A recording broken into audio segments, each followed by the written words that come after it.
if you can hear me, I would appreciate if you can just give me a thumbs up.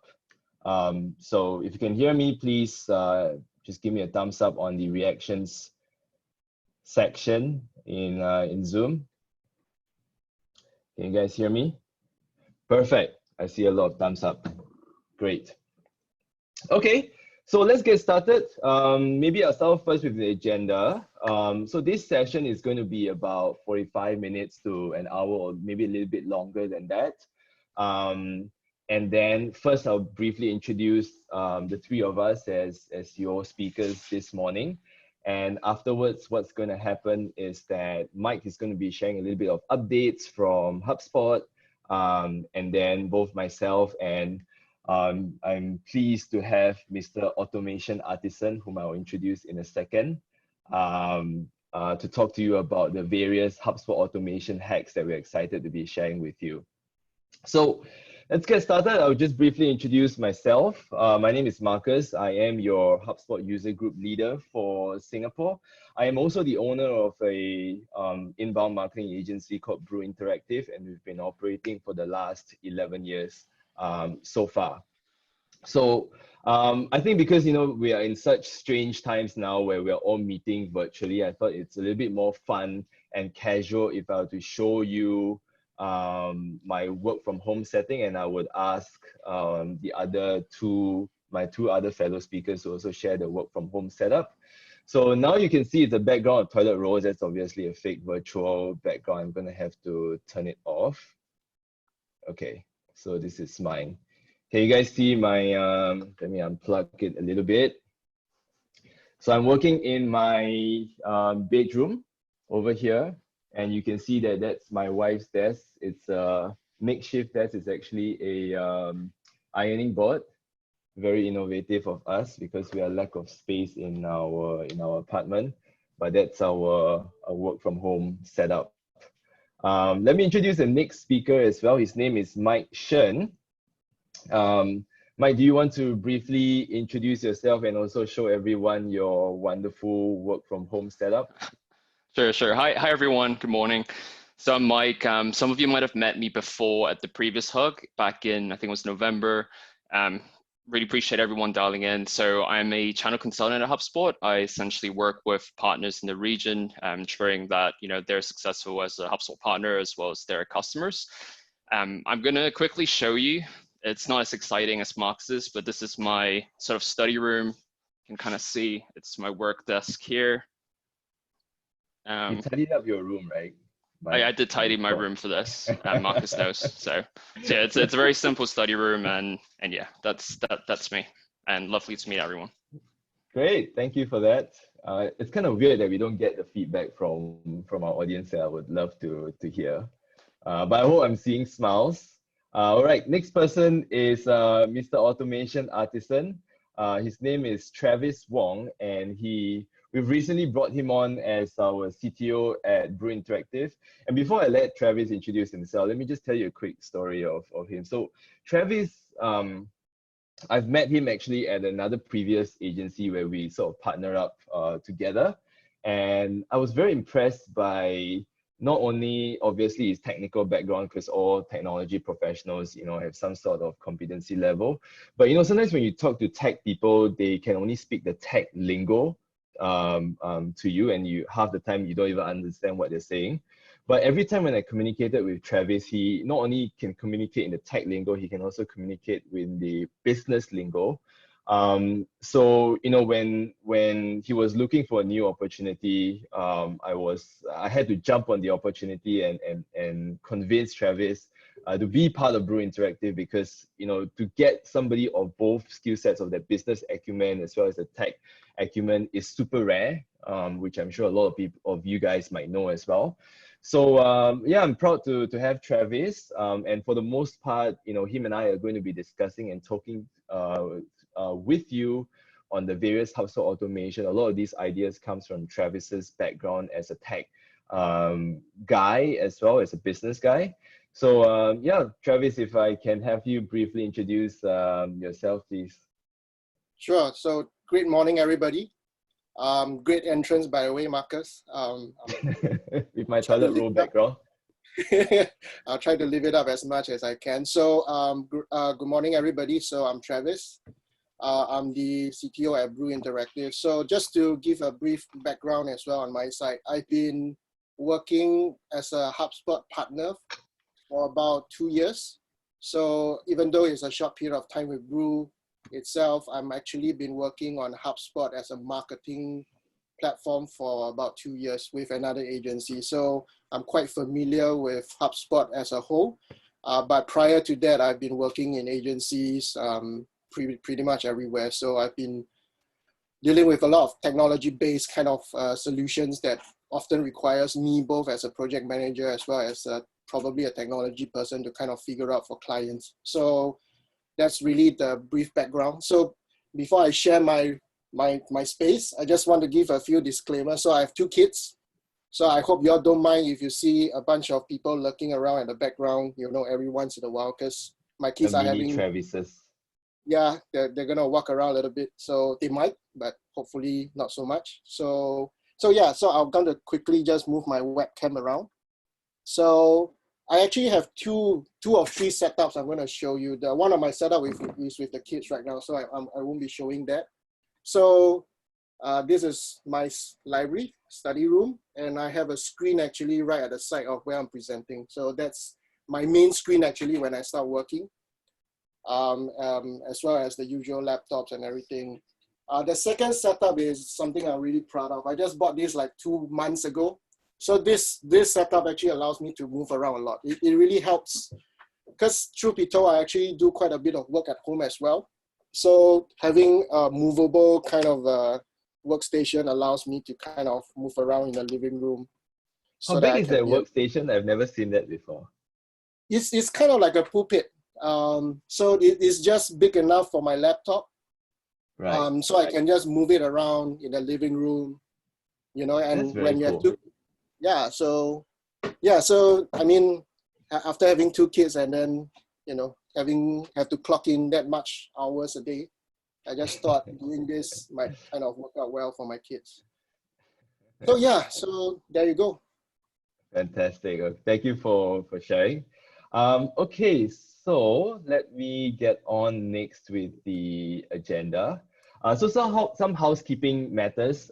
Firstly, like I said before, you know, this whole session is going to last between 45 minutes to an hour and maybe a little bit more. I have a feeling it might last a little bit longer than that. Second point is I would encourage everyone on this call to keep an open mind because we're going to be sharing with you automation tactics, right? Sometimes, you know, we're going to dive very deep into specific tools and software. A lot of them would be, you know, free tools. Some of it is paid tools, but even if it's paid tools, it's not that much as well. But what I am trying to avoid is that, you know, if you see this and you think, okay, maybe this is not so applicable for my business, or maybe, you know, we don't really have that. I would encourage you to still keep an open mind. Instead of saying maybe this won't fit you, I would encourage you to ask yourself, like, okay, how can this be applicable for your line of work? Because, you know, due to COVID-19 now, everybody is forced to go digital. And when you're going digital, you know, a lot of things sometimes it's still like manual and very laborious work. So we're here to offer you ideas and suggestions on how you can just, you know, clear a lot of their unnecessary time away. The third pointer is to stay to the end for a nice little surprise bonus that I have for every one of you. Lastly, or not lastly, but second last point is that slides will be sent out after this webinar. So don't worry about, you know, taking screenshots or anything. We will send out the slides at the end of this webinar. And like I said before, this is going to be an interactive session. I know a lot of you here are Singaporeans. I'm Singaporean, Travis is Singaporean, Mike is half Singaporean. So there will be prizes to be won because, you know, us as Singaporeans, in order for us to participate, we need to see and win prizes. So take down this email address now. It's called swag, SWAG @brewinteractive.com, because, you know, we'll be giving out a lot of prizes. Random prizes, sometimes just as simple as answering a question in the chat box over there would we'll give you prizes. I think the three of us, Mike, Travis, and I, are going to feel a little bit like Santa Claus this morning, even though it's a little bit too early in the year to be Santa Claus, but we can give ourselves the right to be. So we'll be giving out a lot of HubSpot swag. So like some of the stuff that you see on the screen, we're not giving out the laptop or the Apple Watch, so don't get any crazy wishes. We don't have the budget for that. We're a bit low budget, so we can only give out like HubSpot t-shirt, notebooks, water bottles, notepads, all that kind of cool stuff that you might like. So without further ado, let me hand the time over first to Mike Shen, who will take the next 10-15 minutes talking to you about some special announcements from COVID-19. So over to you, Mike. I'm going to stop sharing my screen now. Thanks, Marcus. Let me just share my screen.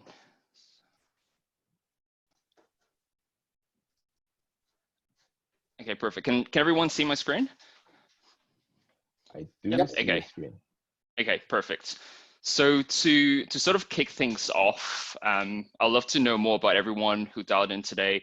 So normally, you know, if it was an in-person event, you know, whether it's at the office or somewhere else, you know, I get to talk to a couple of you before the start of the event. So if you don't mind, I just have a couple of questions. And yeah, if you could answer them in the chat, that would be great. So first, it'll be great to just hear where everyone is dialing in from. I know most of you are probably in Singapore, but yeah, it would be great. And people in Singapore actually maybe could kind of tell me which part of Singapore you're in.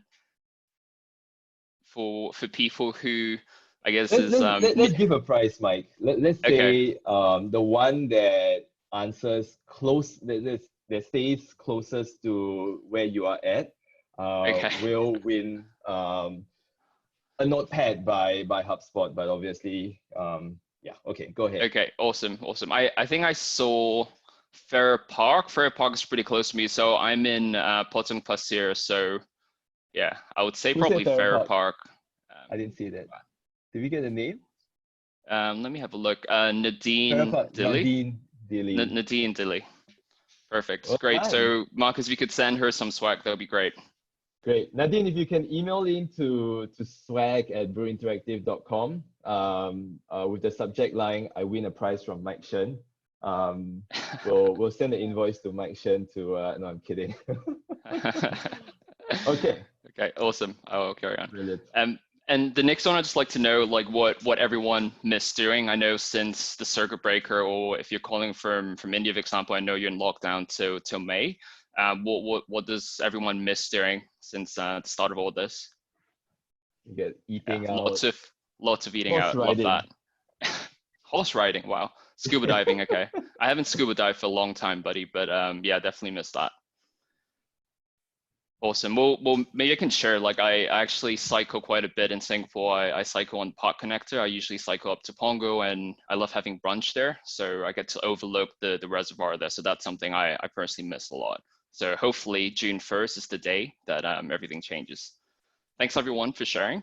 And finally, just third question, you know, I'm sure a lot of you have started doing something different. So I'd love to know, you know, what activities you have started doing, or what has actually brought you joy during this quarantine period. Awesome. Yeah, lots of my friends are actually baking as well. So yoga in the morning, Kara, like that. Great. What static exercises? You mean like on the yoga mat kind of thing? Yeah, I'm guessing. I mean, a lot of places are doing workouts virtually, so maybe they're doing like HIIT exercises or body exercises, things like that. So that's awesome. That's good though. Nice, Oliver. You're exercising a lot. That's awesome. There's a saying that like post COVID, you can see two types of people. One is the Thor, you know, like the Marvel character Thor kind of body, and then you have the Thorrible, like horrible kind of body. So I'm looking forward to see all our other colleagues. Yeah, exactly. And see where they fall into that. Yeah, awesome. Great. Well, I'll just share quickly what I've started doing. I mean, exercising, I do try to do it at least, 3-4 times a week. I've done some baking, but one unique thing I've started doing is actually doing Lego. I mean, it might be a bit of a surprise to everyone, but I love doing it when I was younger.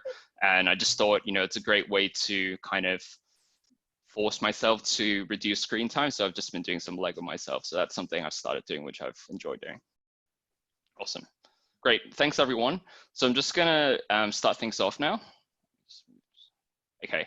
So I do want to, again, reiterate that, I know that we're in sort of challenging times. We're all isolated because of the pandemic. And, despite all of this, I'm really happy that we've all been able to come together. And hopefully, you can all learn something today from Marcus and Travis in terms of automation hacks. Everyone at HubSpot, including myself, are sending our wishes. I wish everyone good health, your friends, your family, your colleagues. I just hope everyone is safe and healthy. And, it's just been great seeing a lot of stories flooding in of people, in the community just helping out. And I think it does bring the best in people during difficult periods. So I just want to kind of put it out there. So one thing I just want to start off with is just sharing this change curve. So this is an illustration that a lot of the executive team has been sharing in our internal presentations. And I just thought it was really helpful to visualize and just do some self-reflection in terms of understanding what we as individuals go through during this change. And if you don't mind, I just want to spend like just a minute just going through what I've gone through, just to kind of reiterate that, we're all going through this together, and I'm confident that, we'll get through this. So, I kind of went through the first shock, like everyone in Singapore, in February when our Hug event was actually canceled early February. It was on influencer marketing. And then for those of you in Singapore, you know that we have those codes, DORSCON code, right? So we went from yellow to orange in the space of 2 days. All the masks were gone, all the sanitizers were gone. So that was my initial shock. And then things kind of got better just because, it felt like Singapore had it under control. We weren't under lockdown, some cities were, and I was able to travel. So I actually booked a trip way back to Vietnam. I was able to still go there because Vietnam and actually Laos wasn't affected. So I was really happy, and I thought, things were going to get better. And then I hit the depression stage where it was mid-March. Entire HubSpot office globally, we moved remote as of 13th of March. So I don't mind working remotely, but we've never done that for such a long time. So that was a bit of a shock for me. And also I've got, friends in affected places. I have a colleague from Italy whose, family, friends are affected by it. So that really hit me, right? And finally, moving through to the kind of innovation phases where, I saw people rallying together, how partners are helping one another in terms of, providing content. Our leadership team has been tremendous in terms of being transparent. And yeah, it's just great. And I'm sure, we'll get through this. So I just thought I'll share this with everyone. And, I would recommend you to do a bit of self-reflection as well. I found that really helpful. So to kind of start things off, I know everyone loves data and trends and stats. So I just wanted to share some information on what the impact of COVID has on our current customers. So this is an aggregation of over 70,000 customers globally, HubSpot customers. So first is we've seen an increase in website traffic, right? It's not really a surprise, everyone has more time on their hands. They are going online more than ever. They're eager to learn. So it's not a surprise that, traffic has gone up. So I want you to kind of keep this in mind, not to kind of give up on SEO just because people are going online more than ever. The other one is email open rate. So it's actually increased by 21%, which is a huge increase. And again, it's probably people being at home more than often, and also people not being able to meet each other face to face. They might be more engaged with the emails, more time on their hands. So again, this would be a good channel to think about, and not to stop your email marketing campaigns and things like that. Third is contacts. So we've seen increase in contacts across the portals. Again, it might be because people are sending out more email campaigns, which could be a reason, but also, like I've said, people are in a mood where they're looking to educate themselves, right? So if there are any online like content offers or maybe even webinars, people are eager to sign up to learn. So that's another kind of trend that one needs to be mindful of. And finally, I think this 30% increase in our academy signups kind of summarizes where the current behaviors are. So people are obviously, have more time on their hands, and consumer behavior are changing, and they're eager to learn. Businesses are eager to learn how to adapt to new ways. So, I would urge you to think about, what kind of educational content you can create. So I just want to share a couple of stats just to kind of set the scene a little bit. So next thing is to go through what HubSpot has provided in terms of support. So a lot of you might be aware of this, but I thought, I'll just kind of run through it in case anyone have missed the emails that have been sent out. So one of the things we've done is for those of you who are on, let's say, the CRM, we've added some of the free tools. So things like meetings, quotes and e-signature, one-to-one video creation. So all of this is as a result of us understanding, realizing that, currently people need to go digital more than ever. And we're hoping that all these kind of tools will help you during this period. So you actually get 90 days free of a lot of these tools upon activation. And next one is removing limits. So this is for paying customers. So mainly for calling and email. So calling, again, since face-to-face is not possible, we wanted to help our customers out. So for anyone on the starter and professional sales and service hub, we'll actually increase your number of minutes per month. And in terms of emails, for any professional and enterprise customers, we've actually removed the email limit. So again, we understand that people are sending more emails, so we didn't want you to be limited to what your threshold is. So we hope that by removing this limit, it would help you. And this is actually 90 days effective of the announcement, which was the end of March. I think it was the 24th of March. Right. And finally, just some changes, might not be as relevant to a lot of you, but we actually hold off on the sales professional increase in pricing. So that's one thing we were going to do 1st of April, but we hold that off because of situation. In terms of Pro Suite Starter, we actually moved from $112.50 a month to $50 a month. So reduce the price significantly if you're committing to 12 months, and just give you access to these tools, which we feel would be helpful for businesses who are, who needs to go digitally right now. Right, so these are just some updates. I also want to share some of the educational content we've been providing to our community, to the public as well. So we started this initiative called Adapt 2020. It's by our marketing team. And essentially it's an educational series to help businesses, to kind of adapt to the current climate, right? People moving remote, etc. So we have quite a interesting lineup in terms of content. So this has already started since the beginning of April, but all the recordings are available online.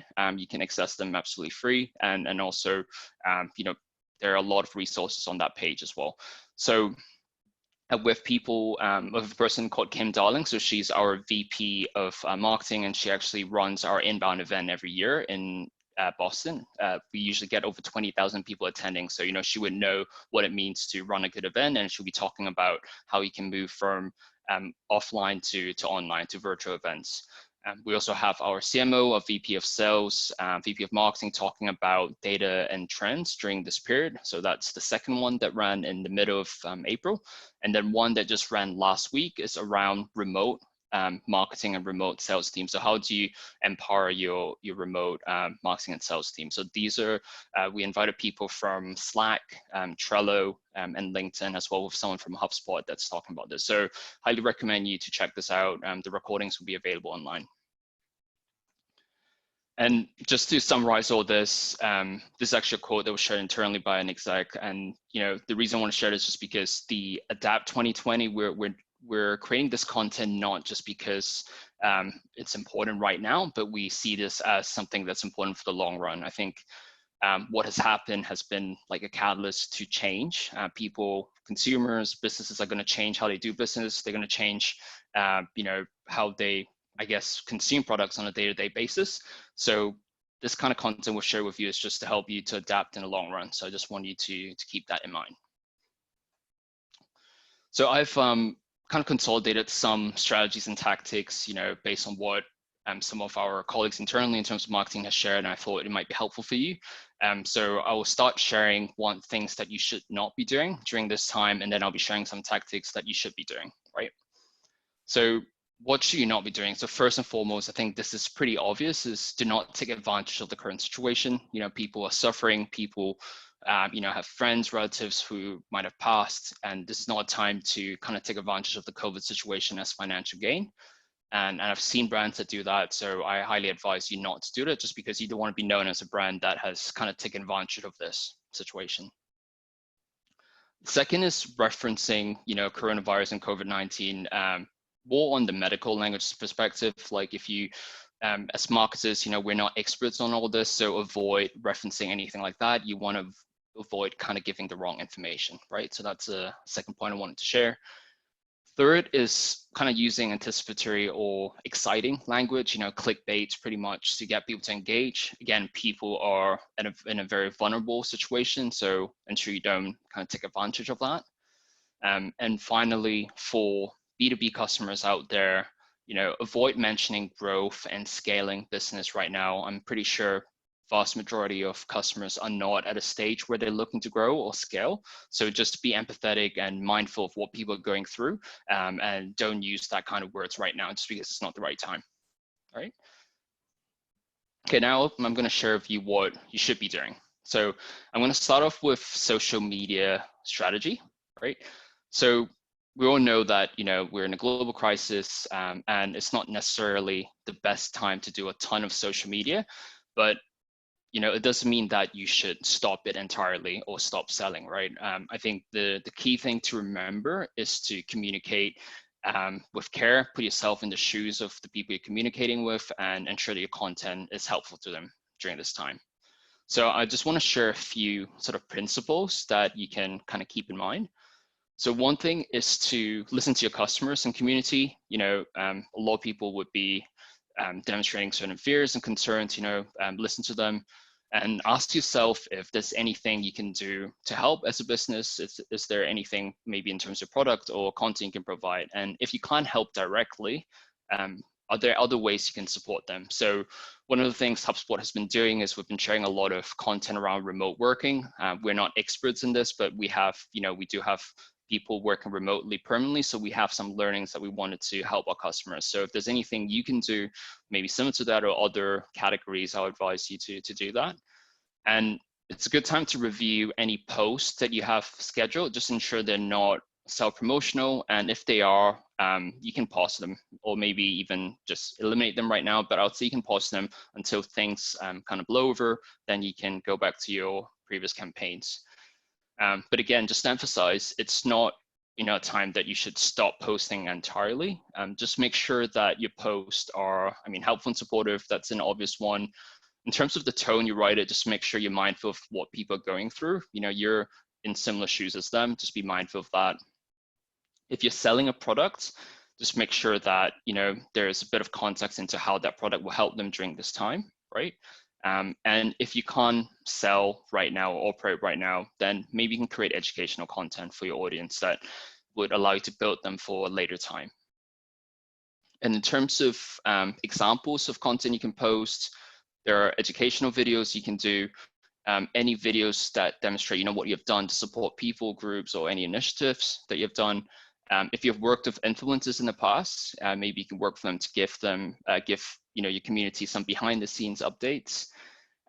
You can also provide any helpful information for your audience to kind of navigate what they're going through right now. If there are any tips on how they can kind of improve the current situation, and engage with your audience when you can. So, ask them questions. You don't necessarily have to post educational content all the time, but maybe you can start a conversation around something. And finally, if you can, there's always nice to kind of put people's mind out of, what the current situation is. It would be nice to maybe entertain them with some fun content as well here and then. So I want to share some examples of what I've seen recently. Some of them are Singapore related because I'm based here, and there's some global ones. So first is on the left, which is Deliveroo. So, they're at a perfect time in terms of, the business model, but yet they have been very empathetic, sharing content on Facebook, asking people to be mindful of when they order food, if they can order off peak, just to avoid like overwhelming people, overwhelming the delivery drivers, or, leading to maybe customers not having slots. And Fair Price, for those of you who don't know, it's a supermarket based in Singapore. So they started this initiative called Fair Price on Wheels, where they have a van that delivers essentials to certain neighborhoods, and the older generations who kind of live in certain neighborhoods will be able to just pop downstairs down to the van to get the essentials rather than having to walk all the way to the supermarket. So I think it's great of these two companies that have done this. This is more of a humorous one that I saw. So for those of you on in Singapore, McDonald's actually closed. So the 4th, I think the 4th of May. And I've never seen that. I've been in Singapore since 1996, so it was a huge shock. And rather than Pizza Hut taking advantage of the situation, they were kind of empathizing for them, and it was nice to see even competitors supporting one another and saying their wishes. And another one is Youth at Singapore. Shout out to Youth at Singapore. They have been providing educational content to help people navigate the crisis. So they understand that people are working from home. So they have internal experts sharing, exercises you can do. So if you're in the fitness industry, that's something you can certainly do. I've seen a lot of people, a lot of, fitness companies in Singapore, I've seen Evolve sharing, things you can do in terms of boxing, etc. So that's something I recommend you doing as well. And then from a tech perspective, Loom actually, offered free subscription for teachers and students because they recognize that a lot of people are working, learning from home, so e-learning. So they recognize the current situation and provided, this kind of support to them. And finally, one of the points I shared earlier was to get people talking. So, you don't always have to share helpful content. You can maybe start a conversation. So this is what we've done. So HubSpot shared, how you can foster sense of belonging on a virtual team. So that's something you can start doing. On the right is actually a baseball team based in America. They're called the Boston Red Sox. So they recognize that people are probably using Zoom more than ever. So they've provided some virtual backgrounds people can download, and then they've also shared some images that kind of focuses on the whole concept of social distancing. So the players standing apart. They even changed the logo so that the socks are further apart. So these are kind of some content that other companies have been doing that I wanted to share. So moving on to marketing operations, housekeeping. We wanted to share some things you can consider as well for marketing teams. So first thing is, a lot of your customers are going through circuit breaker or lockdown, and they have a lot of this sheltered time, right, to take care of their home maintenance, cleaning, painting, renovating, all these things. As marketers, there are certain marketing spring cleaning you can do as well. So things like cleaning up your database, looking at how you have named your collaterals, named your digital assets. That's something you can do. Clean out any unneeded assets. You might have created a ton of lists before, and maybe there are a lot of lists or even workflows that are no longer relevant. It would be good to clean that up. And also, just reassessing things that you have done, right? Doing some internal reviews. So this is a good time to do a bit of spring cleaning, I would say. Second thing is just be mindful that you are maintaining your presence online and you're making the most out of the current situation. Like I said, people are going online more than ever. They're streaming. They're going on streaming platforms, on the Netflix, the Amazon Primes of the world, and watching a lot of content. And they're on social media a lot. So make sure you're there and you can reach your target market. Third is, don't forget about your current customers. So, in times like this, it's important to kind of instill confidence in your customers by sharing, content on how they can cope, and also going above and beyond. And also think about your employees. Is there an opportunity for you to train them, to upskill them? They probably have a bit more time on their hands, so it'll be a good opportunity for you to maybe enroll them in courses and train them. So that's something you can think about. And fifth is, don't forget about long-term planning. So a lot of customers I've spoken to recently, they think a lot about, what they should do in this current point in time, crisis management mode, just short-term. I think that's important, but don't forget what the long-term implications are to your business. So that's something to be mindful of. And finally, your employees have their own network, have their own reach. So I'll recommend, leveraging their network, asking them to share content that you've created, share their experiences in your company as well in terms of this COVID period. So the final area I want to share is some communication frameworks. So the first thing is transparency. So, one of the key things to remember is just avoid being tone deaf in these situations. If you do want to communicate, I think it's a great time to be transparent and over communicate in your messages as well. So this is an example of an email that we've sent to our, HubSpot user community, our power user community.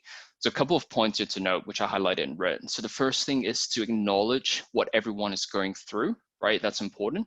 And second is to kind of demonstrate that you haven't just send it or send an email or done a campaign blindly. You've done internal considerations, so that's an important thing. Third is, justify why you feel that it's still important for them to get this information, right? Because a lot of people might be wondering why you're sending campaigns. So if it's something that's genuinely helpful to them, I think it's important to call that out. And then fourth is, give them the option to unsubscribe during this period, because if they're overwhelmed with a lot of other things, then give them the option to unsubscribe. So these are just a couple of things to be mindful of.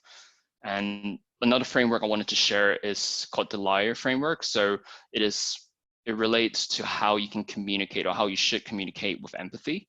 So this is a simple 4-step framework, but if you're, whether you're in the sales team, marketing team, if you're talking to your customers, I think these, 4 steps are really important. So always remember to listen first, demonstrate active listening, always acknowledge what people have said, and then, spend as much time as you need to explore options, understand, what the core challenges are to your customers, right? Dig deeper and only respond when you have the necessary information, right? So this is a simple 4-step framework that I'll recommend you considering. So that's it for me. Thank you for your time. And, I just want to call out that, I know we're all going through unprecedented times, and, our sort of conventional way of living is being challenged every day. And, there are kind of 2 ways we can look at it. Some people decide to be negative about it. Some people decide to be positive. So this is actually something that I wanted to share in terms of, what you should be thinking about. So so just stay positive, stay strong, and take care, everyone. And over to you, Marcus and Travis. Thank you. Well, that was really, really insightful. So thanks once again for sharing that, Mike. Okay, so now let's get on with the actual HubSpot automation, the main reason why you're here. I shared my screen now again, and I presume that everyone can see the screen again. Mike, can you see the screen? Yes, I can. I can see your screen. Perfect. Okay, so let's start off first with a simple poll. On a weekly basis, can you tell me how much time do you spend on activities that you feel can actually be automated? So if you feel it's like 0 to 20%, just type A. If you feel that 20 to 40% of your time is spent on activities that can be automated, go ahead and type B. If you feel that's more, type C. If you feel that's more, type D. If you really feel it's like you have no idea what you're doing, then go ahead and type E. Okay. We don't have the poll option, so I'm going to have to ask you to type in chat box. And I see a couple of good answers here. Most people are saying between A to B. B is a little bit interesting as well, because 20 to 40%, that's actually, if you think about like your work week, 5 work days a week, 20% would easily mean like 1 full work day as well. So that's quite a fair bit. Okay, great. Thank you for sharing that. Now, as my next question, I would love to hear from you. What do you feel are some examples of activities that you feel can be automated? And there's a little prize to this, HubSpot notepad as well. So if you answer, I'm just going to be a little bit like a Santa Claus. Whichever answers that come through randomly, I'll just be giving out answers. So question is, what do you feel are examples of activities that you feel can be automated? We got our first answer by Francois, Lead Nurturing. Thank you for being the first. So go ahead to email in to swag@brewinteractive.com. You win a little HubSpot notepad. Documentation, that's helpful. By Shiv, we say optimizing marketing workflows and customer conversations, great. Phone calls for sales teams, great. Reminders, I love reminders. Georgina, go ahead to email into swag@brewinteractive.com as well to get your little notepad. Emails and chatbots. Chatbots, great as well. Aman, please go ahead to email it in. I don't know how many notepads I've given already, but please just go ahead and email it. Sales alerts, yeah, that's a good one as well, because getting your salespeople to be reminded, or to remind your salespeople to follow up, can be can be pretty heavy. We've got Q&As, that's good. Thanks, Lionel. All right, good. So we've got some answers of all these various activities, from appointment reminders. I see a couple of people saying reminders, operation workflows, lead nurturing. Fantastic. Okay, so let me ask everybody, why automate? And the reason why I have like HubSpot t-shirts over there is because if you can, I actually have like 4 answers over here. So if you can get them right, you win a free HubSpot t-shirt. But when you email it in, please indicate your size as well. So go ahead. Can you answer the question on why should you even automate? I think the first answer can be quite obvious. Reduce time, Karen. Thank you. Save time. Next one. Karen, by the way, please email in to swag@brewinteractive.com with your t-shirt size as well, please, if you will. Okay, allows you to be strategic, close more deals, great. Improve efficiency. Okay, well, my next answer is actually having one single source of truth. And, we'll explain that in a second, like what does this actually mean as well. The next one is clean data. I don't think I've got that answer yet, but it's the last answer that I'm trying to look for. So there's save time, there's save. What's the last answer for grand prize of a free HubSpot t-shirt? Money, thank you. Who was the first one that answered that? Let's see. Save money, Rohit. So thank you, Rohit. Go ahead to email it into swag@brewinteractive.com. Okay, so for the next prize, I think this is this will be the last game before we actually get into the meat. A free computer backpack by HubSpot. It's retails at $21.50. Lelong.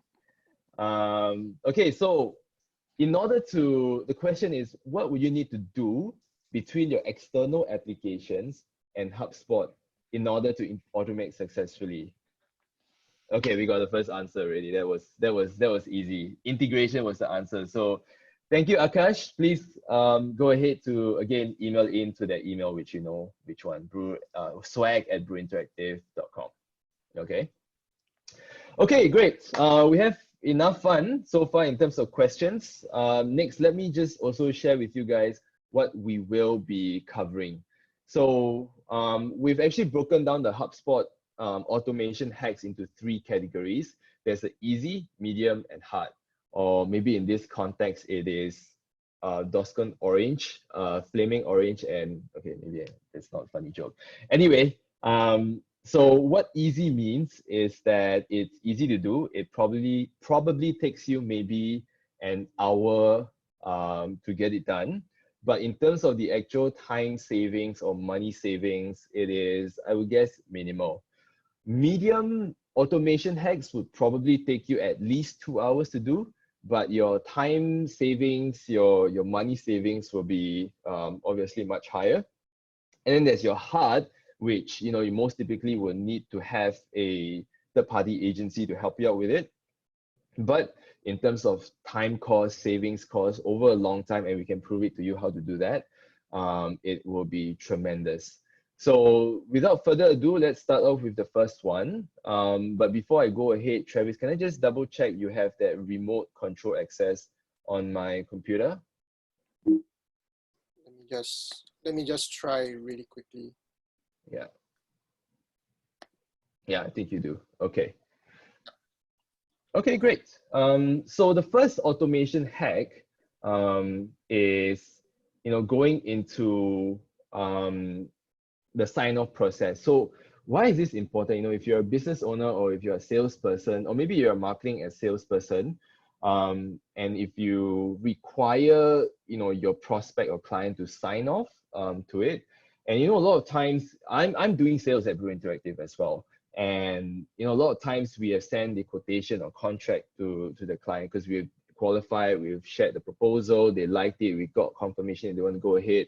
It's just the final stage of the sign-up process that they don't sign. Sometimes it can take, sometimes it's as simple as like a 1 minute kind of thing to do because we've agreed all these things before, but the sign-up process is long, it's tedious. And then you got to remember to follow up with these people, and then you say, can you sign, can you what's holding you back, blah, blah, blah. So there is actually a way of automating the whole sign-off process, because after you send the quotation, if they never sign or haven't signed yet, then there's a way to follow up with it. So just now I saw a lot of people asking saying that, you know, one of the things that they spend a lot of time on is sales alerts or following up. This would be like the perfect automation hack for this. So Travis, let's share with the audience as well, like what can one do if they want to automate this sign-off process? Sure. So again, just to see whether I can move on to the next screen. Okay. So I'm pretty sure many of y'all have actually used this before. It is what we call an e-signature kind of a tool or platform, depending on what you're adopting in terms of tools. So a lot of you may have used Adobe Sign, for example, or DocuSign, for example. So these are examples of such tools that I can see that at least for the longest time, a lot of clients are using. But a lot of people are still kind of doing it in a very manual way, as in they're still sending documents via email, for example. And and then the next thing you know, they're putting it into DocuSign, and then they'll put in their authorized signature, or they use their iPads even to do the signatures and all of that. And what happens is that a lot of the process, like what Marcus is saying, in terms of getting all this sign off, will become very manual. You have either your finance team, and then your marketing team might do a little bit of follow up and all of that. And then you start to have this kind of communication between your finance and your marketing team to kind of get this signature acquired. And that can be very tedious.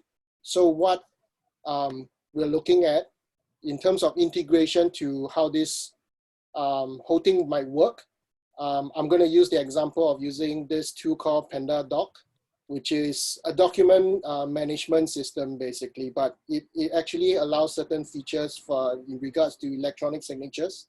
It's pretty much similar to DocuSign.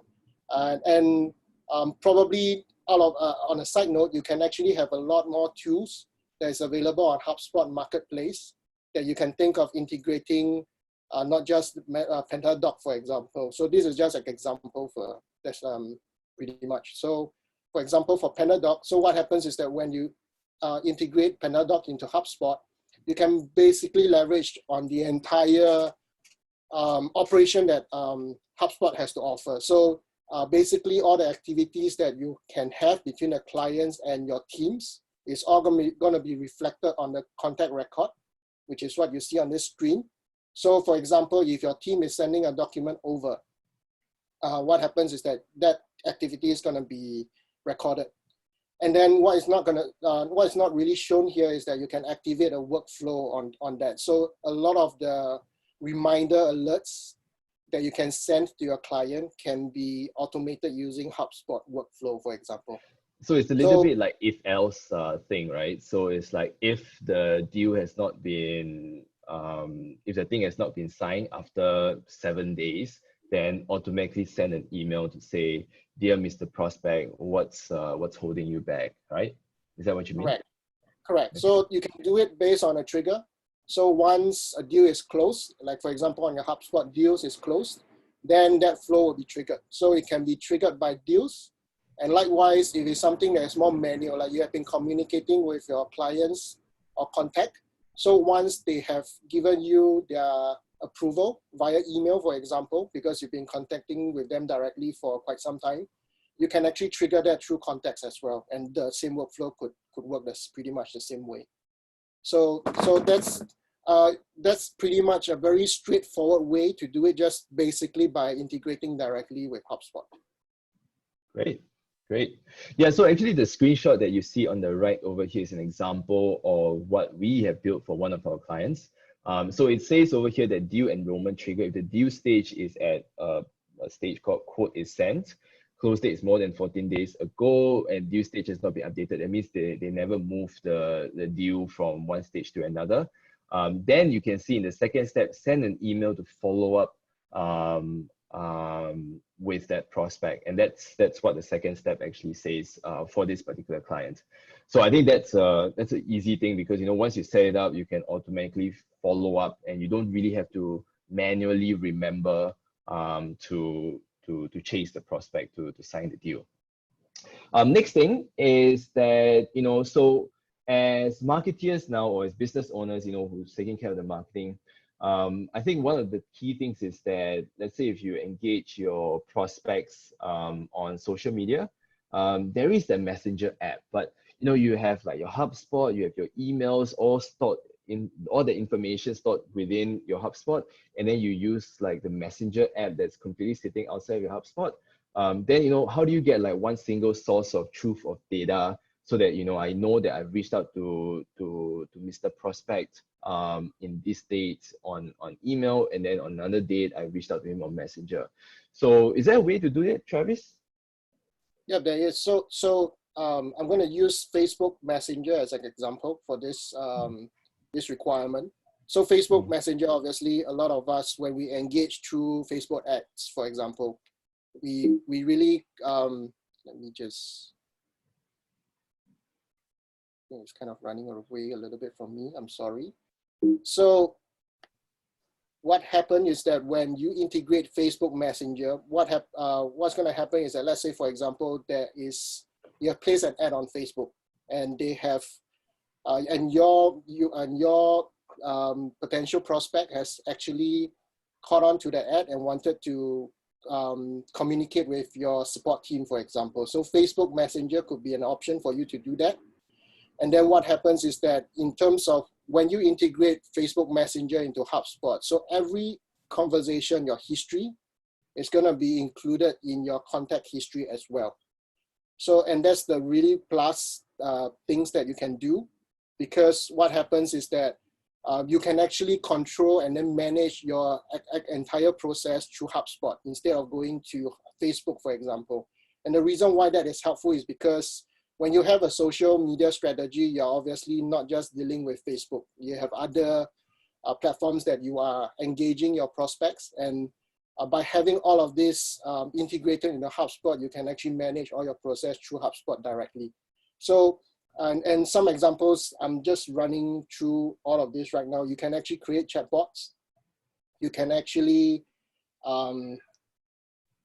and like I say, assign your prospects, your sales teams to actually do manage the process itself with individuals. And all this will be recorded in HubSpot itself. So what happens is that, for example, so if, for example, one of your support teammates is actually down on vacation or something like that, you can actually assign the task to another person, and all of that can be managed through HubSpot. So these are just some of the links that you can actually take as reference on how you can include that into your strategy.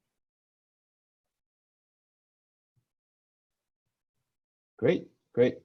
So then the next step is that, one of the biggest pain points of any senior managers or business owners is that, they want to consolidate all the marketing, campaign, sales data into one comprehensive performance report. Now, obviously, HubSpot has its great reporting features, but let's say I want to consider other data from other places as well. Question is there a way to do that? Because obviously now, if I'm looking at the business from a bird's eye view, I want to know what's working, what's not working, not only from a marketing perspective, but on an overall, let's say, customer acquisition perspective. So what are your thoughts? So this is really one of the things that I tend to deal with a lot with the clients.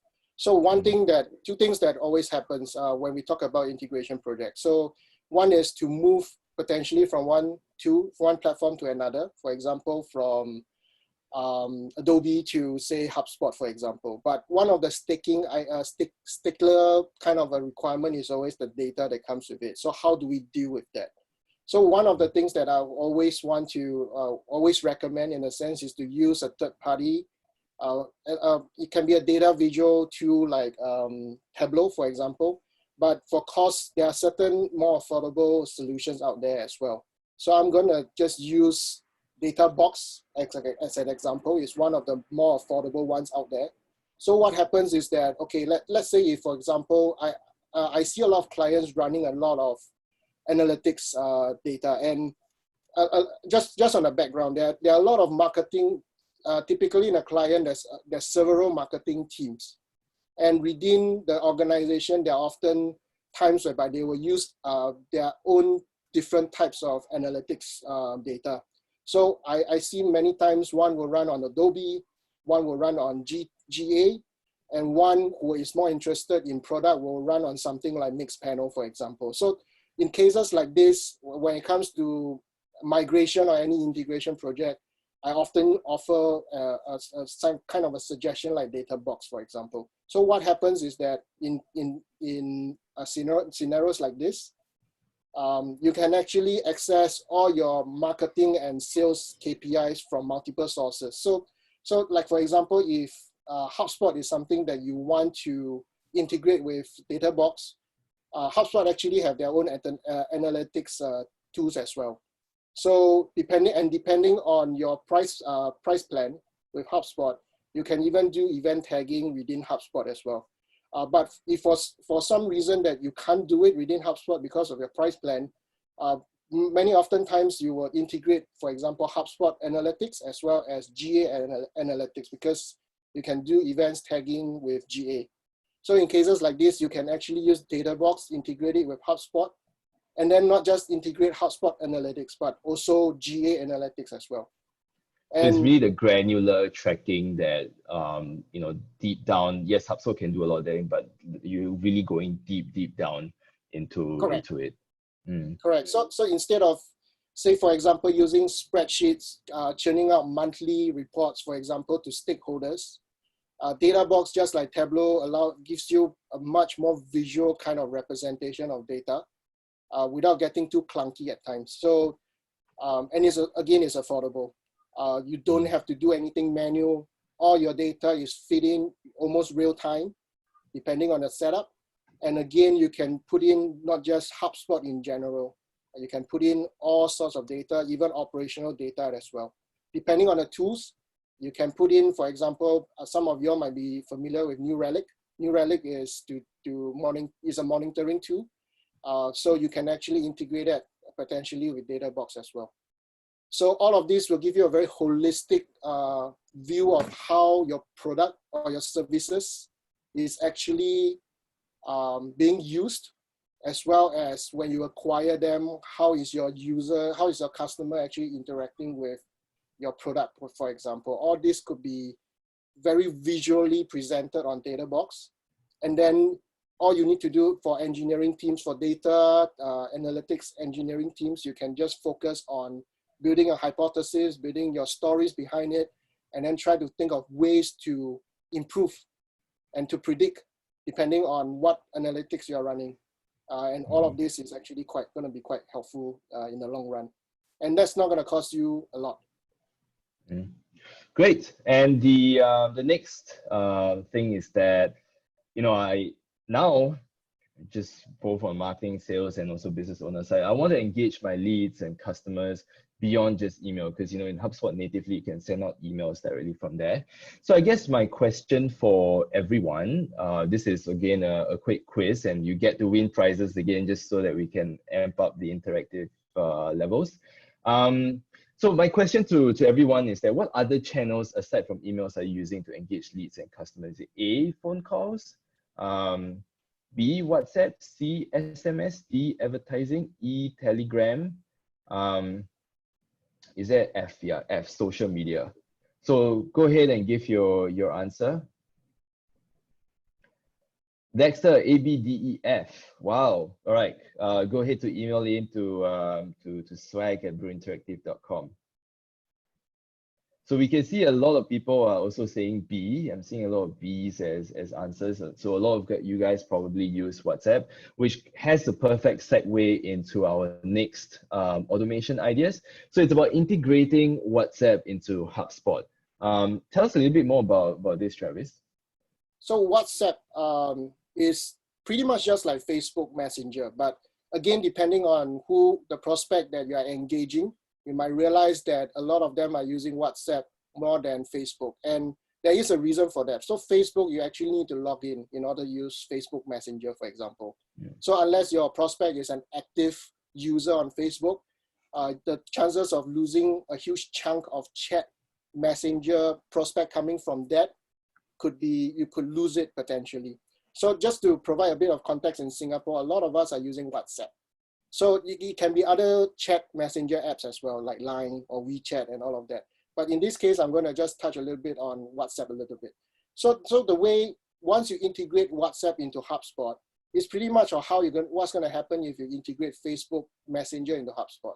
So a lot of your process can be managed through the HubSpot portal itself. So again, just to provide a bit of context, so WhatsApp only allows you to market one-on-one, even for WhatsApp for business. So it's very vital that you could share all this information within your team. So what happens is that if one of your teammates, if actually is engaging your prospect one-on-one, and let's say he or she is down again for 1 or 2 days, or he is going to be on vacation for 1 or 2 weeks, for example.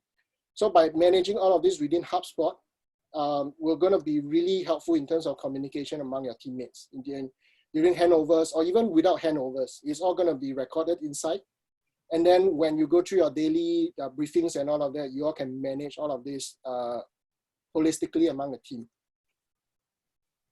So you can also send, you can also send the messages through HubSpot workflow as well. So 2 things will happen. You can actually communicate with your prospects within HubSpot using WhatsApp. You can also use HubSpot workflow to trigger WhatsApp messages as well. So I think this is great, right? So it's like, imagine the same automation earlier. Let's say I want to chase my prospect to sign the contract or quotation faster. And the first automation is following up with them on email. This other idea can be the same enrollment trigger. So same use case. If prospect has never signed the quotation for the last 2 weeks already, I can automatically send him a WhatsApp message. Is that automation idea that can be done? Yeah. So the powerful thing about workflow, HubSpot workflow, is that when you have a contact or even a deal, you trigger a workflow, you have all the means of communication integrated and included inside the workflow itself. So once you integrate it, for example, WhatsApp, you can do that through WhatsApp. Once you do it Facebook, you can do it through Facebook. Likewise, you have emails, SMS, and all of that, all available to you. So if they provide their information like mobile phones and everything, you can have all that at your disposal.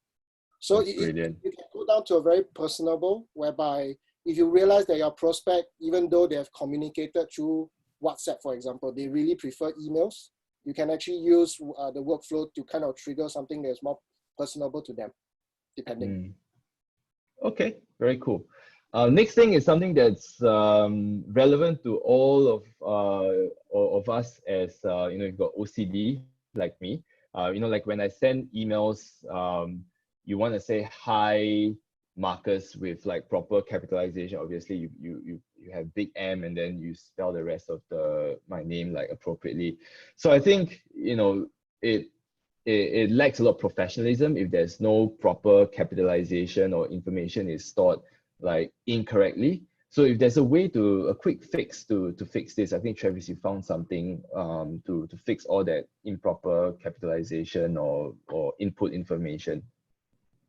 Correct. So this is one of the things that really database administrators really go crazy. So yeah, correct. So it could be an OCD thing, it can drive you nuts.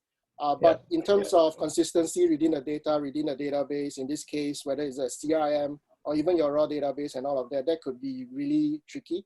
And even though as a technology person, you can easily go to an engineer and say, you know what, can you just come up with some validations that will allow me to make sure that anything that's inputted into the database could be cleansed in a sense. But in this case for HubSpot, you don't necessarily need to get your engineers to do it upon submission. You can actually integrate a tool within HubSpot to do so. So let me see. So for example, just to go down a little bit. So for example, a big scenario, a very common scenario. So like for example, if Marcus were to input his name, Marcus Ho, all in lower cap. So what happens is that it's going to be captured onto the CRM.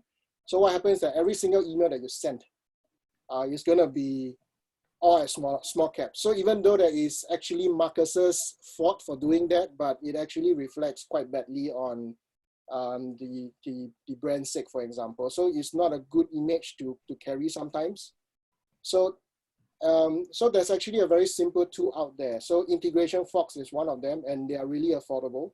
They provide more than that, by the way, but in this case for poly input information, so you can actually affordably adopt a tool like Integration Fox, and they will help you to deal with all these cases like title case, uppercase, all lowercase, and you want to, put the first letter as uppercase and things like that, and sentence case as well. So all of these all these usual things that you subject your engineers to do for the longest time, you can actually just pay a small amount of fee and then just put it in, have it available on HubSpot, and everything will be just done up for you. Yep. Okay, great. So I think that was the easy hack. So if you like this so far, give me some clap of reaction. If you like the if you love what Travis has been sharing, give me a thumbs up as well. I would really appreciate that. I feel like we are a little bit like YouTubers now, where we ask people to comment down below, or to like this video and share it with their friends. Okay, great. I'm seeing some of these on my other screen now. So good, thank you. And then those are the easy ones. So let's move on to the medium ones. So once again, medium automation hacks will probably take about 2 hours and a little bit more to set up, but the time savings over time that's going to be saving you so much time is tremendous. And for a lot of you guys who said that at least 20% of your time is spent on things that you feel can be automated, this and the hard ones are probably the ones that can help you, in addition to maybe some of the easy ones as well. So let's start with the first one. I would like to have my invoice sent quickly so I can be paid ASAP. I think this is very common, especially if you work in a bigger company or even in a smaller company. After a client signs the quotation or whatnot, or deal is closed already, but you pass it to finance and then they would take a bit of time to create the invoice. So sometimes it's 3-4 days, sometimes it can be 1-2 weeks. But regardless, after that, that 3-4 days or the 1-2 weeks can really affect the business on a working capital level, because you have to pay stuff, you get paid, that kind of cash flow management. So the key thing is, of course, to have your invoice sent quickly, and then you can be paid within your terms. So question is, how can one do that? Travis? So let's say, for example, and the reason why we felt very suitable to present this is because we realized that a lot of our clients are using more and more of those software as a service too, especially for invoicing. And then we also realized, just like e-signatures, we realized very quickly that they are still doing it a little bit more manual. So like what Marcus has mentioned, probably as a premise for this medium level. So one of the ways that we are looking for is what we call the single source of truth. So when we said that, what we really meant is that, okay, so when it comes to marketing tasks and marketing requirements, the ideal state is always to leave it to a platform whereby you can just deal with marketing focused kind of tasks, like say having it all on HubSpot. Likewise, when you think about invoicing, when you think about acquiring signatures, that's more for the finance and the administrator's role.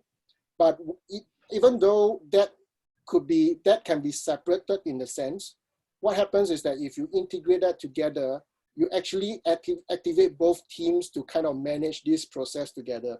And you can process it either manually as well as automatically.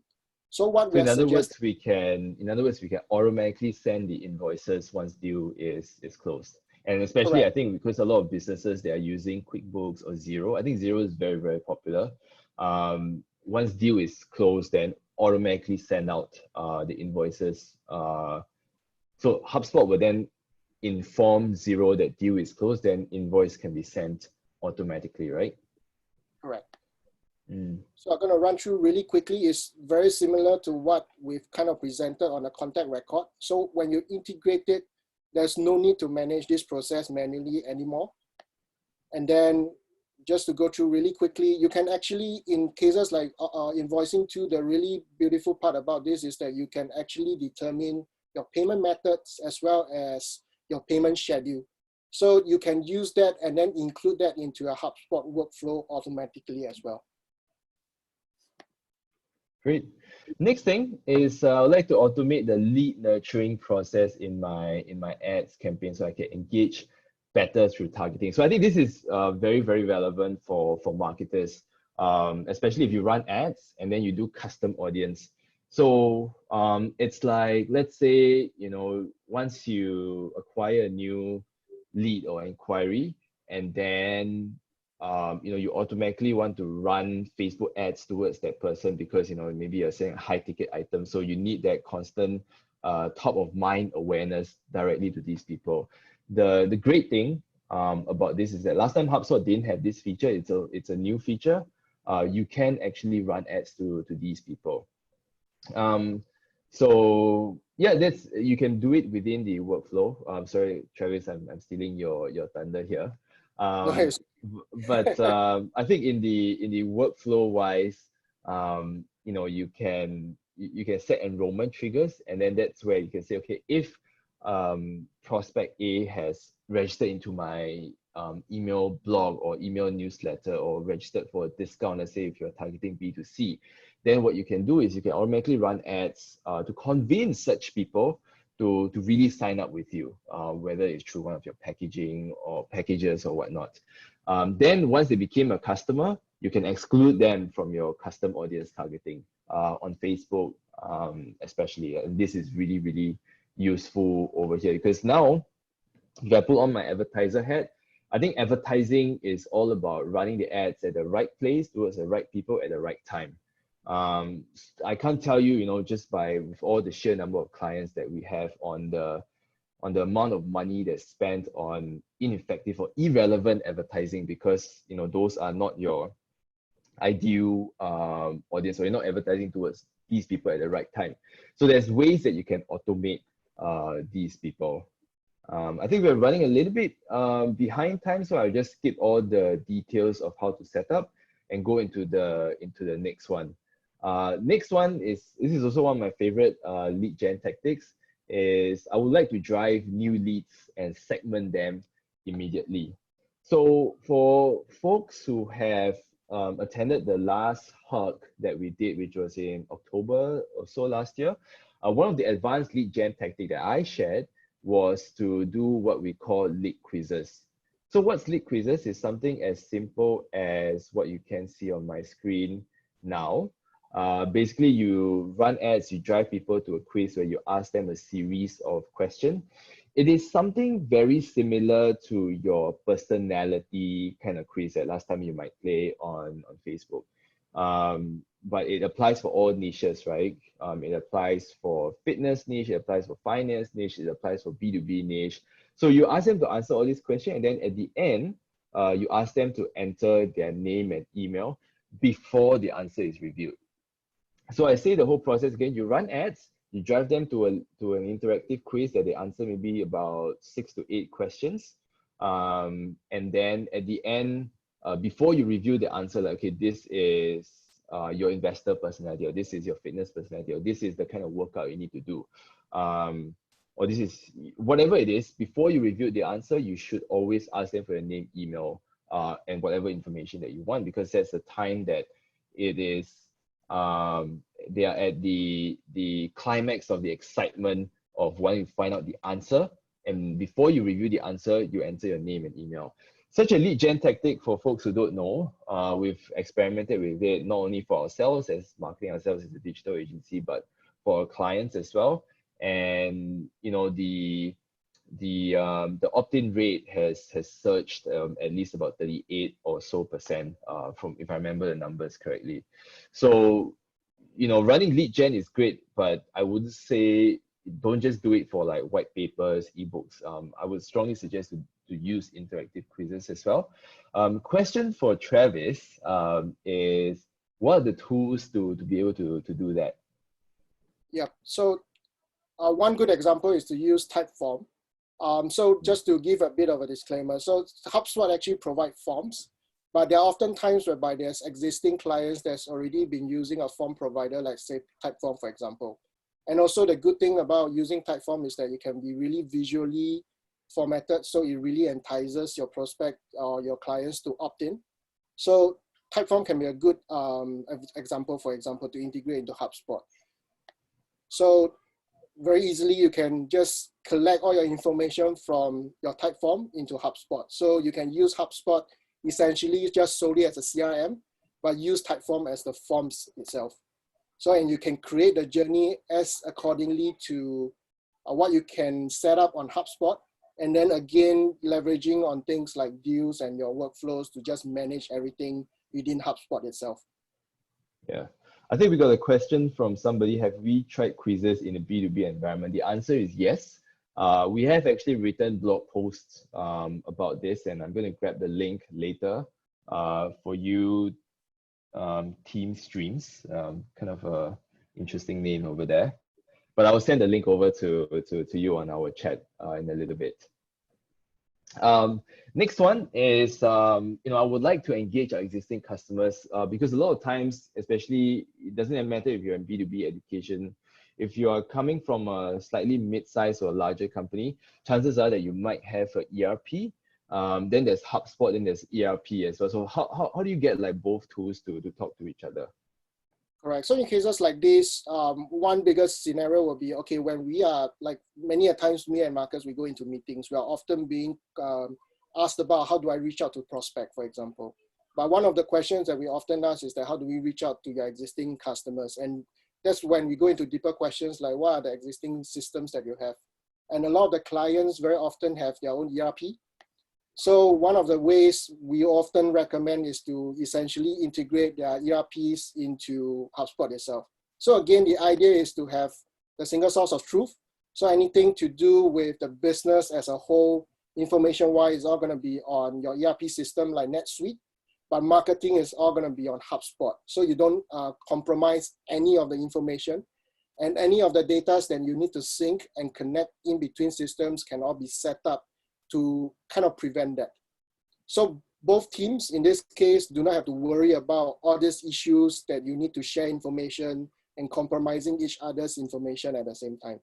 And likewise, you don't really need to do this very manually as well. So it can be one way, it can be both ways. So that's the beauty part about integration. And then all this that is reflected on NetSuite will be, all these fields that is on NetSuite, you can create it on HubSpot as well, using custom fields and all of that. So it's very easy to use, and you can, as you can see on the screen, you can actually map all these fields accordingly through both systems. So you get an understanding between your marketing team and your technology team, for example. Great. Next thing, this is interesting. So I want to sync all my tasks from my marketing team, sales team, so that I can manage the rest of my other team more efficiently. Because HubSpot, sometimes you get like emails or you get reminders to do something, and then you use the task feature in HubSpot, and there's a task feature in HubSpot, then there's sometimes your project management tool. But before we get into how to go about doing this, I guess my question for everybody over here is, which project management tool are you using or you're planning on using? I want to hear from you as well. Like, are you guys using Trello? Are you guys using Asana? Are you using Monday.com? This is the price. I should also say it is a free water bottle from HubSpot. It looks something like this. It's something that I've been using every day. And now I'm going to make me feel like a vlogger guy again. So you can see my camera. This is the HubSpot bottle. Very nice. I think it can store cold water for up to 24 hours. I've been using it every day since I got it. Okay. So you got some answers. Damien, thank you for sharing. Go ahead to email into swag@brewinteractive.com. That is your free water bottle from HubSpot. So we see a lot of people using Trello. There's some people use Trello, Asana, Airtable. It's fantastic. That's digital transformation at its best. Someone use Microsoft Teams. I see a few people using Notion. That's also interesting. Teamwork, that's great as well. ClickUp, okay, that's cool. Okay, great. So project management tools is something that is not unfamiliar to this audience. So that's great. I think one thing that you can start doing now is that, let's say, you run certain automation, or you create that task in HubSpot, and then you want it to also reflect in your project management tool. I use it personally at Brew Interactive. Once we automatically email in a lead, or once we get an inquiry, I would get the task in my HubSpot to say, okay, follow up with prospect X, follow up with prospect Y and Z. But it's kind of troublesome in my scenario because I have my list of tasks in HubSpot. I also have Monday.com, and I'm using a personal to-do software for years now. It's called Todoist. So the question is, how do I string everything together? Because otherwise I have 3 to-do lists. I'm going to go crazy if there's so many things to do. So Correct. the great benefit, I think, Travis, you might have the answer to this, is that you can sync all the tasks into one project management tool, right? Correct. So in this case, the recommendation is to sync all your existing task manager or project management tool into HubSpot itself. So there's a few ways to set it up. So this is kind of closer to my heart because I'm not just a technology person, I'm a project manager as well. So I guess I can play devil advocates for both sides. Like, for example, dealing with managing marketing projects versus what you need a technology team to kind of deal with in terms of tasks. So all of this, I just felt best to present it so people can get a rough idea of how you can make it work between your existing tool and then how to make sense on HubSpot itself and then try to work it between your teams. So for example, if your existing technology team is already using Asana or Trello, or even Jira, and then truth be told, they tend to be a bit clunky at times. What you can do is actually integrate all of these tools into HubSpot. And this is one of the recommendations that you can think about. So for example, you create a task on HubSpot. So you can actually create task-related requirements on HubSpot. And then what's going to happen is that it's going to be automatically created on Trello and Asana, or even Jira, for example. So what happens when that happens? So the task will be made known to your technology team. So on Trello and Jira, the technology team can actually create their subtasks from there. And you don't really make it into such a process whereby you really need to have your marketing team to be that aware of in terms of those subtasks. So what happens is that when you completed all your tasks, or your subtasks, you can update on the main task through comments and all of that, and you can actually sync comments to your task, HubSpot task as well. So every single comment that you're going to put on Trello or Asana or Jira is going to be reflected on HubSpot. So you don't really need to subject your marketing team to go into Asana or Trello or Jira to look at all those little subtasks and all these little bits and pieces that the technology team is dealing with. And sometimes as a technology person, like what Marcus has kind of pointed out, it can get really techy and geeky at times. The marketing people can get a bit lost in a sense. So by, again, separating these two tools, but putting them together does help to manage tasks and allows the team to focus on, say, marketing versus more technology and more technical. So you can also, like I say, you can also integrate deeper integrations like comments and even custom fields as well. You can actually do that. Great, great. All right, so we are going to the hard section over here. So let's get started. This is the use case which says, I would like to build a business case to include HubSpot into the ecosystem so you can better inform stakeholders and reassure multiple teams. So what this means is that, from a business owner perspective, from a marketing manager or director perspective, even from a sales director perspective, everybody wants to be able to work together closer. I mean, everybody has that intent, but whether you have having that intent and doing it and having the right tech infrastructure so that you set up the tech stack in order for your various teams to be able to work together is another. Most people have that great intent, but most people also don't have their proper tech infrastructure to make sure that their teams can properly work together. So it's kind of broad, but I'll let Travis to explain what this intent actually means and how Travis in his previous roles have actually helped organizations to truly work together. Okay, so for the hard level, is what I probably will call it more like a wildcard kind of level, because I don't know if all of you are aware of this, but HubSpot actually has their set of APIs, resources, that is really set in stone. So you can't really create custom objects. It's really right up there. So if you are probably gonna share the API documentation site to all of you guys later, probably including into the deck itself before sending it over. But what happens is that with that set of APIs, you can pretty much do all sorts of integration with any of your existing providers that provides software as a service. So a lot of the times when, just like for example, when I started with Brew in March, but what I realized is that in a matter of weeks, I've actually have at least 3 queries in regards to things like this. So I felt best to talk about it and then to see how it would articulate a little bit of what all of you might be dealing with your respective teams internally, and then see how this can kind of work out for you when you want to include, say, a marketing platform like HubSpot into your ecosystem. So a lot of the enterprise settings, again, I'm playing a bit of devil's advocate. A lot of the times in enterprise clients and even in small businesses, there's a lot of things to consider. You really need multiple teams to sign off. It's really, as much as we like to say that, yeah, you just need to sign up for a tool and then integrate it into HubSpot and then all things is kind of solved, it's really not that clear cut. You need a lot of clearances. You need to assure a lot of people. And in order to do that, you need to deal with a lot of factors. So one of the most glaring factors I often have to deal with is the existing policies that's already enforced within your client, your organizations, for example.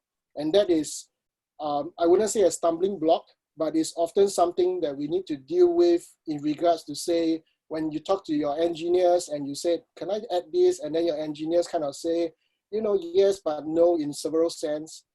Most of the time, that's what it means.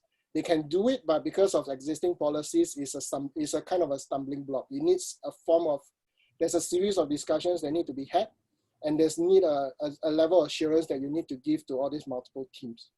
And then there's obviously a lot of existing tools that's out there that might have been integrated already. And then you really need to know, if you add a tool like HubSpot into the fold, how that would affect the integration from other systems. And then again, easing the concerns, and that will take time. And obviously the most obvious one is the commercial factor. So how much would it cost if I include HubSpot into the system? How many head counts am I expecting in order to adopt that in terms of managing and operating this whole ecosystem all over again? And of course, if there's cost efficiency, you can make that and then include that into your case as well. So all these are obvious factors. And of course, there's benefits, KPIs that is more related to individual teams, so that the teams could understand, that actually benefits me if I do that, or things like that. But likewise, there's also adjustments that needs to be done within the team. And obviously, as a consultant, and I deal with that all the time, it's not just saying, I need to add HubSpot into the fold. You actually have to map out the action plan in phases so that all the teams are aligned, and then they can adjust to all these additions and adjustments to the ecosystem accordingly. So I'm going to just present this case study that I've been done. For 3 main reasons, I'm going to present this. First is because I was very involved in this, the action plan and the strategy into making this happen. That's the first reason. Second is because of the multiple teams that needs to be dealing in regards to adding, let's say, for example, HubSpot into their ecosystem. And thirdly, even though this case study is regarding a school per se, the setup is actually relevant to the rest of the clients, or at least that's the hope. I'm going to just go through this deck very quickly So eventually, when we go down to the diagrams, you kind of get an idea of what I mean. So for this school case, just to provide a bit of challenge for the school, per se, and probably for your clients and for your sake, the main challenge is really operational. It's really not really marketing. So they want to manage basically this enrollment process. The audience is really quite interesting, and it touches on several segments. So obviously, we are not targeting students per se. We are targeting parents because they are the paying customers.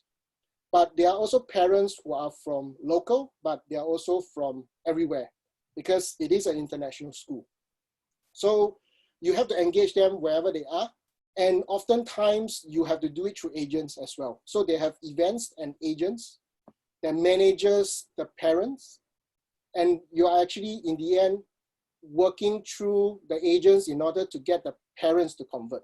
So there's so many stakeholders involved into the sale. Correct.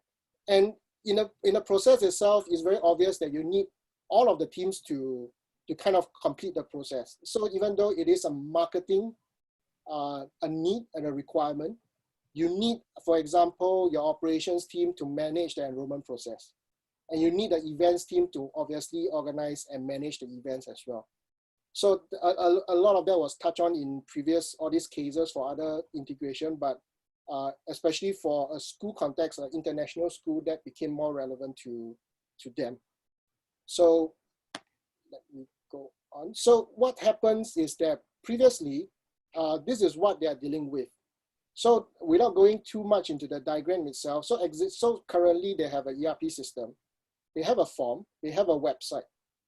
And what happens is that within all of this ecosystem per se, relevant ecosystem, they have a connector that they are adopting on an enterprise level. But what happens is that this ecosystem, the way it's being set up, it doesn't really allow the teams to kind of be intimately involved in this whole process itself. So what happens is that they have depended on a admissions team, which is essentially the operational team, to kind of deal with the entire process.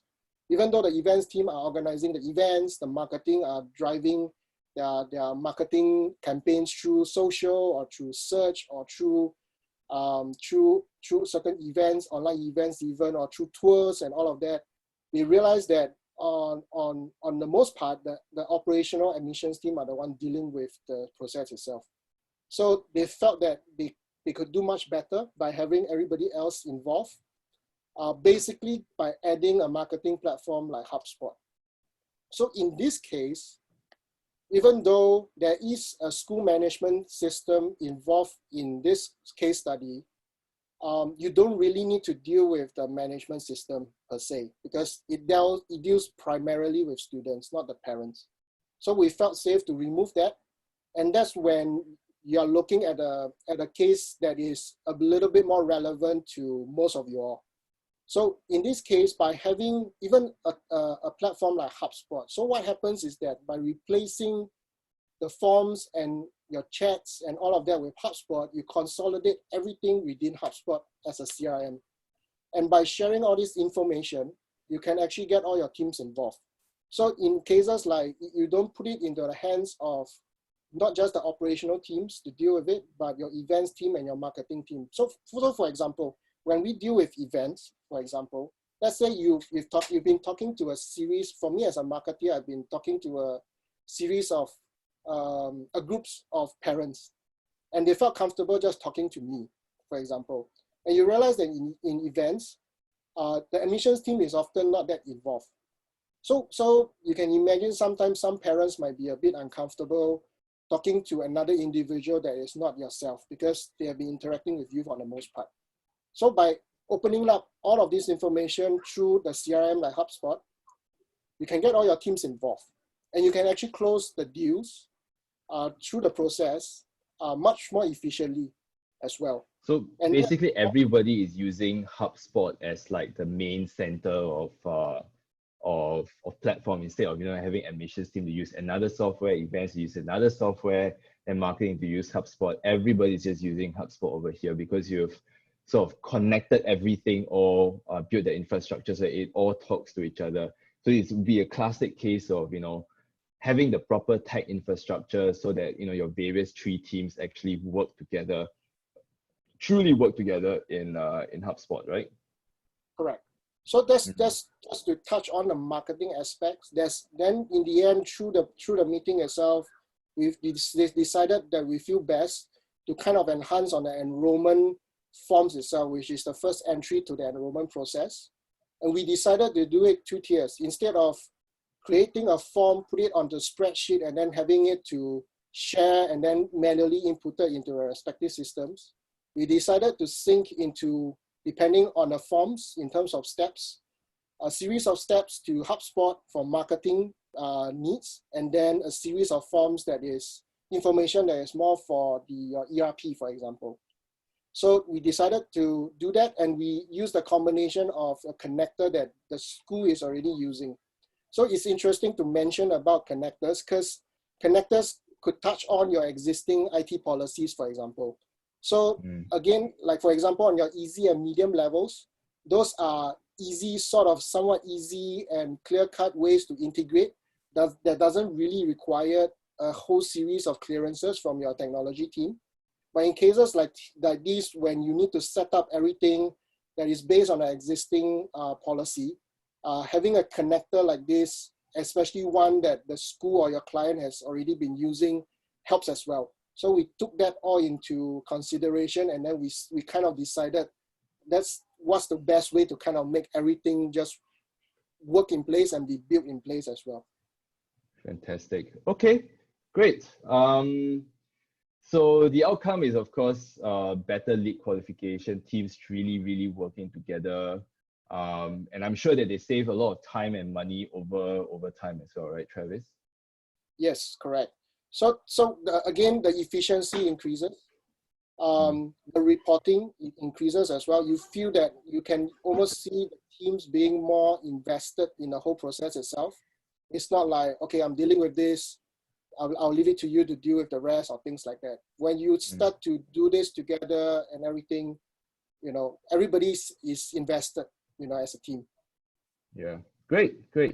So I know everybody is staying back just to get the bonus. But before we share that, we've shared quite a number of automation hacks and ideas, and we still have quite a number of you guys that's still on this call with us. So I just want to ask, out of all these automation ideas that we shared, which automation idea were your favorite? Go ahead to let me know down in the chat box, please. So some people are saying 4. Thanks, Ryan. Number 3, that's interesting. Analytics dashboard. That's good to know as well. Alexi is saying number 5. Good. We got another one that says 5. Lily, well, thank you. You said all were great. All, and 7 is the most. Fantastic. Good. I'm glad that we've got various ideas here that can really appeal to each and every one of you. I think that was our main intent with this short little webinar here. So what we like to do next is, this is a special bonus that we like to offer. We don't usually give this out to anybody because it is very time intensive on our side. But if you want to get more automation ideas, again, in the reactions button, just give me a thumbs up so I can hear that you want to get more automation ideas. Now the thing about automation ideas is that we shared 11 or maybe a little bit more than 11 in total so far. The trick is that not everything is applicable for everybody. That's why I feel that it has to be very customizable. This is one good automation idea, this is one good automation idea. And given that everybody is all stuck at home and spending a lot of time doing unnecessary things, what Travis, myself, and the rest of the team at Brew Interactive has decided to come up with is, if you want automation ideas for free, we have a little form over here that's in the link. It's blog.brewinteractive.com/HubSpot-audit. Go there to that link and then go ahead to fill up that form. The data will go straight to Travis and myself. And then from there, we will assess and evaluate, and we'll try to find a time to get on a call with you to really understand, okay, why are you even buying HubSpot in the first place? Why, and what are you using it for? And what are the various technology platforms that you have in your company. Once we have that, then at least we can do what we call HubSpot audit, which requires us to get view-only access in your HubSpot to just really understand like how you're using HubSpot, and then from there we can offer like some proper automation ideas for your business. So I would encourage you to fill up that form. Lily, you asked the question, how do you schedule with Travis? So just fill up the form in that link over there, and then that when you fill out the form, the information is going to go straight to Travis as well. And then we'll get in touch with you to schedule a time, and we will do a HubSpot audit from there. Okay. That being said, thank you very much for your time. I know we said we want to go an hour, a little bit more, but we overshot by quite a fair bit. But if you're okay with everybody, since you're still on the call and we've got maybe 15 minutes to lunchtime, we'd like to do something special. What we want to do is I'm going to stop sharing my screen now. And what we want to do is, can I encourage everybody to turn on your video cameras? I want to take like a little snapshot of all of you guys over here. And I want to see all your beautiful faces. Hello, hello. Wow. Nice. Suresh? Is that you, Suresh? Ah, yeah. Well, good. We have everybody on the call. So let me just take a quick screenshot right now. This is going to be fun. Okay. Nice. We see some shy people who's not on the... Oh, we got a little baby buddy. Is it a son or a daughter? Your little human over there. That's cute. All right. Okay. Thank you very much. So once again, the link, if you missed it, I will also have it emailed out. The deck, once again, is going to be sent out. This whole recording, in case you missed anything, will be shared with you as well. So thank you once again for spending your morning with us. I hope everyone found it insightful and helpful in some ways. And we'll look forward to seeing you in the next hug, whether it's virtual or whether it's in person, hopefully in person. But I hope to connect with you guys then. Thank you, everyone. Thanks, everyone. Take care. Bye. Thank you so much. Well done.